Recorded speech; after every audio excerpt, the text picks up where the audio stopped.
Mazmur 126 ayat 5 dan 6. Orang-orang yang menabur dan mencucurkan air mata akan menuai dengan sorak-sorai. Orang yang berjalan maju dengan menangis sambil menabur benih pasti pulang dengan sorak-sorai sambil membawa berkasnya. Amazing. Artinya begini, di tengah berduka masih bisa menghibur orang. Di tengah-tengah kekurangan masih bisa bantu orang. Di tengah-tengah sakit masih bisa merawat orang. Di tengah-tengah pahit masih bisa mengampuni dan memberkati musuh-musuhnya. Di tengah-tengah masalah yang menjadi problem persoalan kehidupannya, dia masih bisa jadi problem solver bagi orang lain.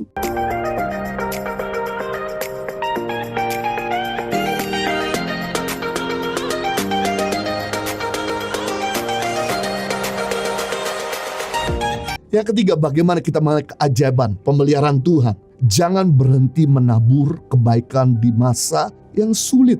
Mazmur 126 ayat 5 dan 6. Ini ayat yang menarik sekali. Orang-orang yang menabur dan mencucurkan air mata akan menuai dengan sorak-sorai. Orang yang berjalan maju dengan menangis sambil menabur benih pasti pulang dengan sorak-sorai sambil membawa berkasnya. Amazing. Artinya begini, di tengah berduka masih bisa menghibur orang. Wah, ini orang yang menuai dengan bersorak-sorai. Di tengah-tengah kekurangan masih bisa bantu orang. Di tengah-tengah sakit masih bisa merawat orang. Di tengah-tengah pahit masih bisa mengampuni dan memberkati musuh-musuhnya. Di tengah-tengah masalah yang menjadi problem persoalan kehidupannya, dia masih bisa jadi problem solver bagi orang lain. Maka firman Tuhan akan digenapi. Maka kita akan menuai dengan sorak-sorai dan pasti pulang dengan sorak-sorai sambil membawa berkas-berkasnya. Artinya pulang membawa tuaian hasil yang berlimpah-limpah. Bukan cuma biasa saja, tapi overflow, berlimpah-limpah. Saya teringat dengan cerita janda di Sarfat. Saya akan bacakan firman Tuhan dalam 1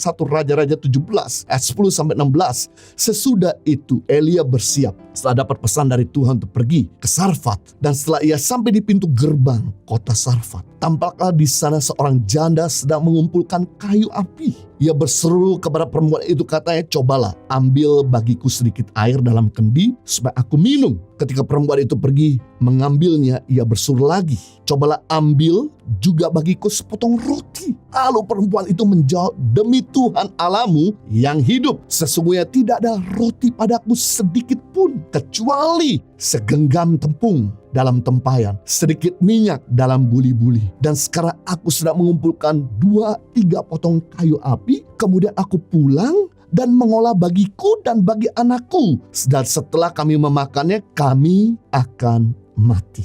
Tetapi Elia berkata kepadanya, "Jangan takut, pulanglah dan buatlah seperti yang kukatakan. Tetapi buatlah lebih dahulu sepotong roti bundar kecil daripadanya dan bawalah kepadaku. Kemudian barulah kau buat bagimu dan bagi anakmu. Sebab beginilah firman Tuhan Allah Israel, tepung dalam tempayan itu tidak akan habis, dan minyak dalam buli-buli itu pun tidak akan berkurang sampai Tuhan memberikan hujan di atas muka bumi." Lalu pergilah perempuan itu dan berbuat seperti yang dikatakan Elia. Maka perempuan itu dan dia beserta anak perempuan itu mendapatkan makanan beberapa waktu lamanya. Tepung dalam tempayan itu tidak ada habis, dan minyak dalam buli-buli itu tidak berkurang, seperti firman Tuhan yang diucapkannya dengan perantaraan Elia.